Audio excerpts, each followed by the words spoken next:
Saxons, this is Ms. Masters with your First Chapter Friday. February is Black History Month, so I've been highlighting books by Black authors. Today I'm going to read you an excerpt from Long Way Down by Jason Reynolds. Jason Reynolds is awesome, and Long Way Down is one of my favorites.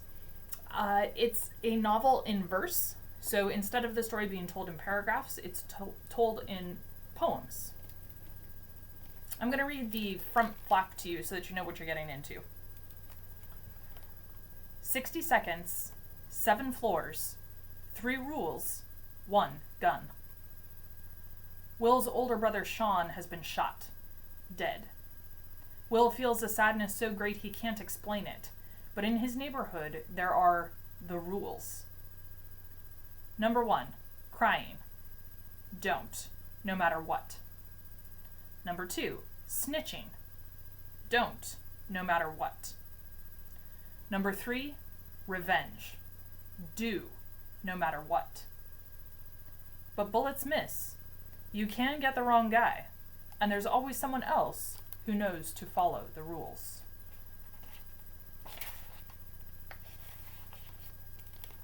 There's a dedication. For all the young brothers and sisters in detention centers around the country, the ones I've seen and the ones I haven't, you are loved.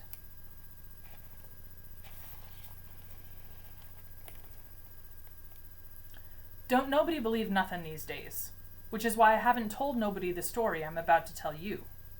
And truth is, you probably ain't gonna believe it either, gonna think I'm lying or I'm losing it, but I'm telling you, this story is true.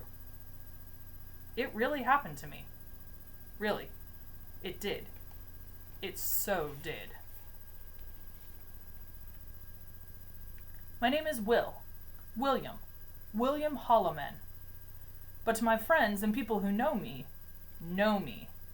just Will. So call me Will, because after what I tell you, what I'm about to tell you, you'll either want to be my friend or not want to be my friend at all. Either way, you'll know me. Know me. I'm only William to my brother. I'm only William to my mother and my brother Sean, whenever he was trying to be funny. Now, I'm wishing I would have laughed more at his dumb jokes, because the day before yesterday, Sean was shot. And killed. I don't know you. Don't know your last name, if you got brothers or sisters or mothers or fathers, or cousins that be like brothers and sisters, or aunties and uncles that be like mothers and fathers. But if the blood inside you is on the inside of someone else, you never want to see it on the outside of them.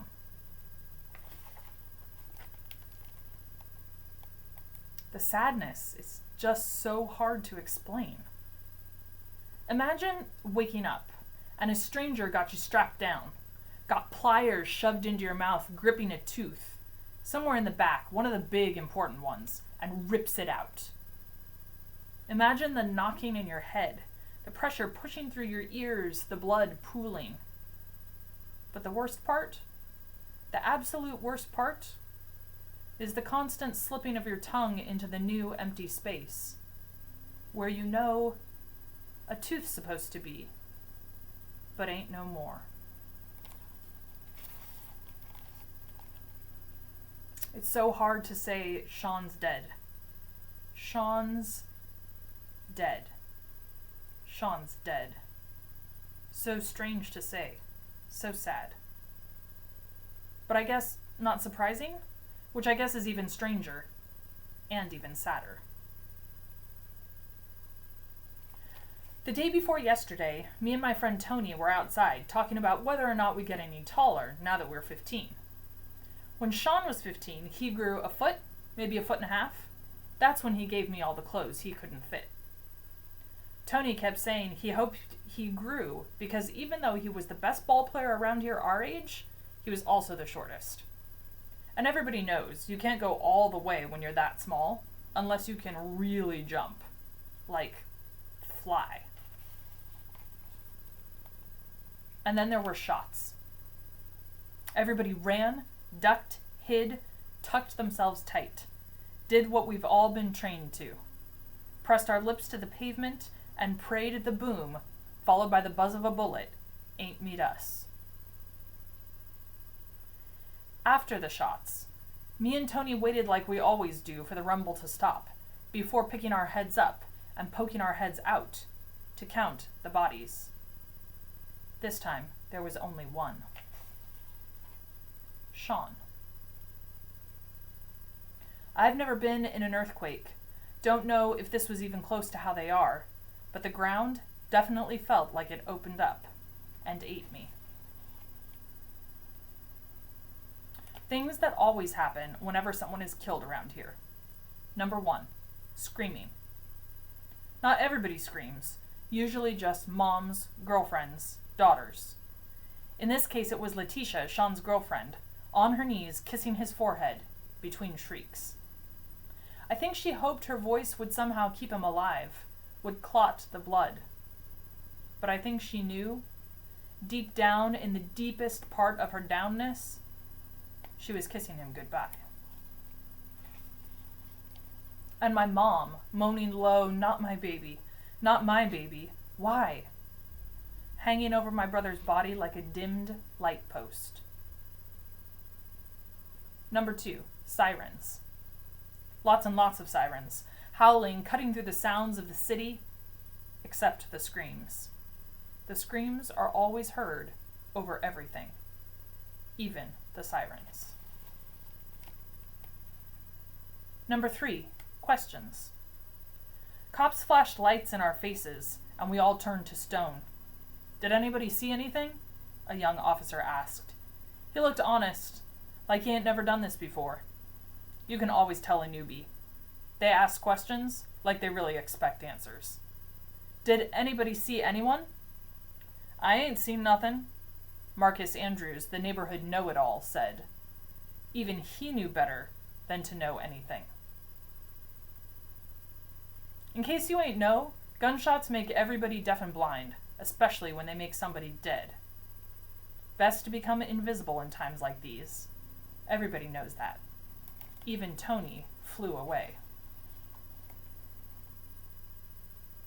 I'm not sure if the cops asked me questions. Maybe, maybe not. Couldn't hear nothing. Ears filled up with heartbeats like my head was being held underwater, like I was holding my breath. Maybe I was. Maybe I was hoping I could give some back to Sean. Or maybe, somehow, join him.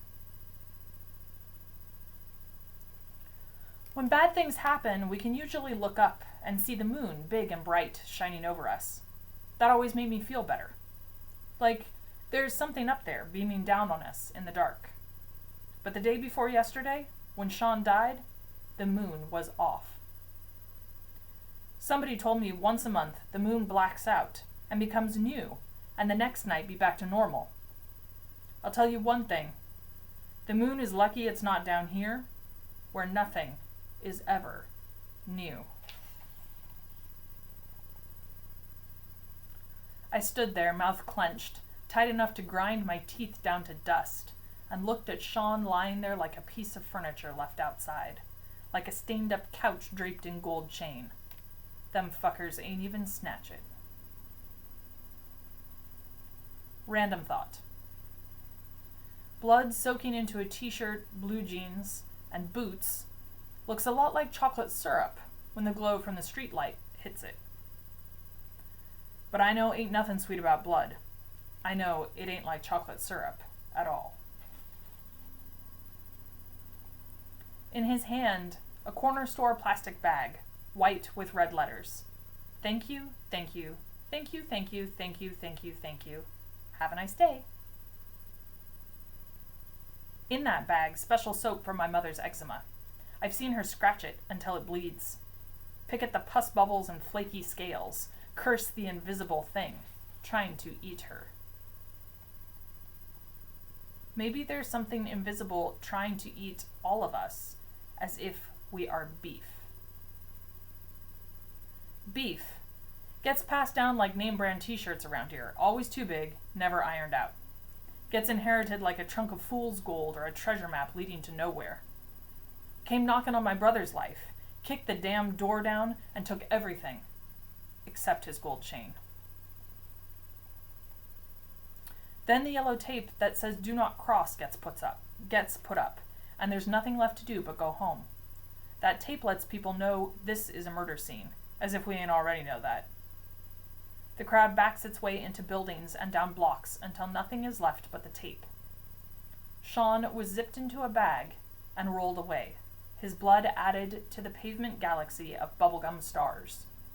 The tape framed it like it was art, and the next day, kids would play mummy with it. If you are interested in reading more of Long Way Down, you can check out the print copy using the form on the library's homepage. Look for the big pink dot. You can also get on the Sora app or soraapp.com for audio and electronic versions. Have a great weekend, Saxons.